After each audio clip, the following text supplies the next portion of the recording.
Okay, here we go with part two. Things just happened there at school, as they often do, and I had to go supervise, and now it's pouring down rain, and and school's over. Okay, so I'm going to finish this up, and all right, so I clicked on my adjustment layer here to get that little palette up, and I have adjusted the colors. Now, there are other things that you can do. You can also do things like levels. And levels is actually kind of fun. I like it.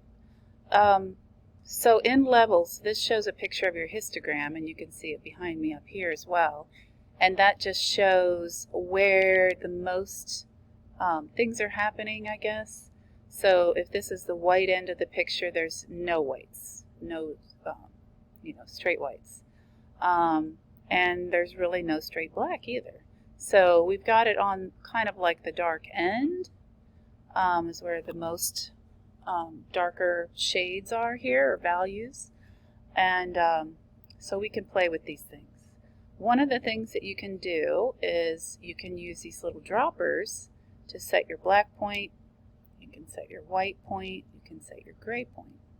So with the black, say I wanted this part in her hair to be the darkest. Well, I wanted it to be my black point. So I'm asking levels to make that my dark point. Okay, now I am going to, play with this slider a little bit. Oh, did you see what just happened? Whoa, that's crazy. Okay, so now it's showing me where the straight blacks are. I can use the white point, and I can make, this looks like the lightest point for teeth. And I can play with these sliders now. See, there's like no white whites, but those are the blackest blacks. Okay, so I can increase the blacks and make more dark shades in there if I want. I can bring back some of the whites, and now I have some really white whites in there. I can also play with this little slider here. So this is input, that's like our histogram and what's in the photo itself. And then output, this would be like editing. So I can play with these things. I can make less blacks here, kind of fade that out a little bit. I can make less whites here if you think you got, I like those white whites a lot. So these are little sliders. Sliders are so much fun to play with. I just adore them. Okay, so that's, like getting deep into it, but I still think it's really fun. Really, really quick and easy. Let me just close out levels. We also have brightness contrast. You know about that already. Just by increasing the contrast, we're going to get more depth, we're going to get more clarity. You can also go to your camera raw filter, and oh, I see what's going on. Okay, so we're clicked on that brightness contrast level. We needed to be down here to use our camera raw filter. Yes, there it is. Okay, maybe I don't want to play with that, although I could just increase clarity, and that will increase clarity throughout. Okay, so see how things sharpen up? That's one of those things you don't want to go overboard with, because it'll eventually start to look nuts, like posterized almost.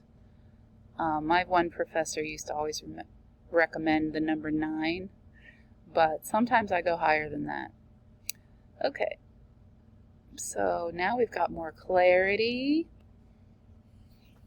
and we can also just get rid of these things. we can see what it's going to look like without this layer. Without this layer. Whoa, that levels did a lot, didn't it? So you see how dull it looks now? Alright, so from the beginning, here's adding the black and white. So a lot of gray, right? The levels, ooh, we went to a dark, dark, darks and light, light, light. Now say you think that that's too much. You can decrease the opacity of the layer with this little slider.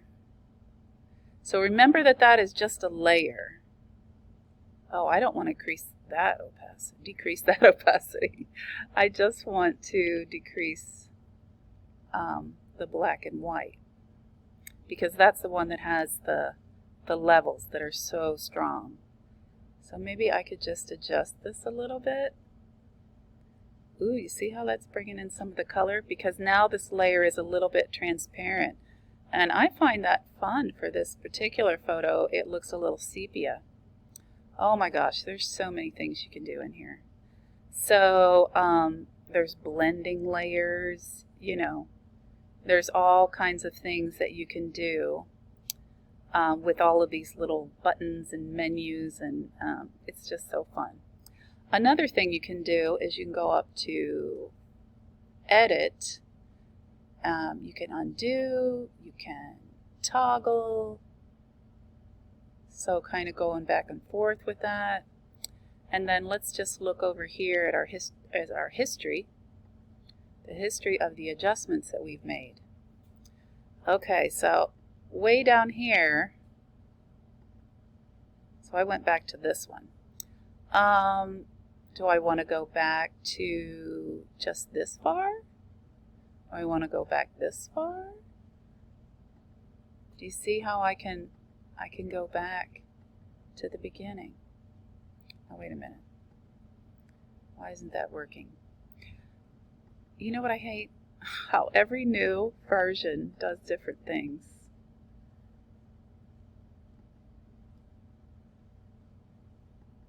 Okay, so there we see our before and after. So the little eyes on or off. Let's see what happens if we get rid of that. Oh, we got nothing. It's just, you know, they're layer adjustments, so it's going to affect the final outcome, but it's not going to show really as a separate picture. Okay, well, I hope all of that was helpful. Let's just try the real quick and easy way before we go. So you can choose to turn these on or off. If your file's getting too big and you want to save that Photoshop document to work on it later, you can also take a layer and drag it down into this little trash can. And it's gone. But we can also bring it back. Alright, let's try that really quick and easy way. Let's try image adjustments, and let's just try grayscale.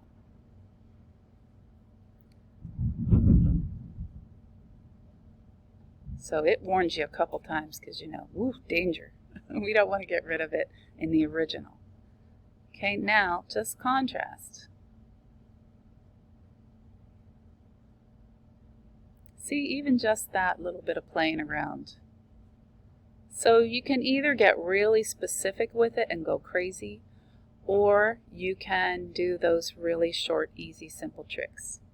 Okay, that's it for black and white, and I'll also share a couple of tutorials that get even deeper if you're like just really digging this like crazy and you want to go a little further into it. Those are the tricks that I know, and I know I don't know everything, of course, obviously, but those are the things that I do. All right, talk to y'all later. Bye.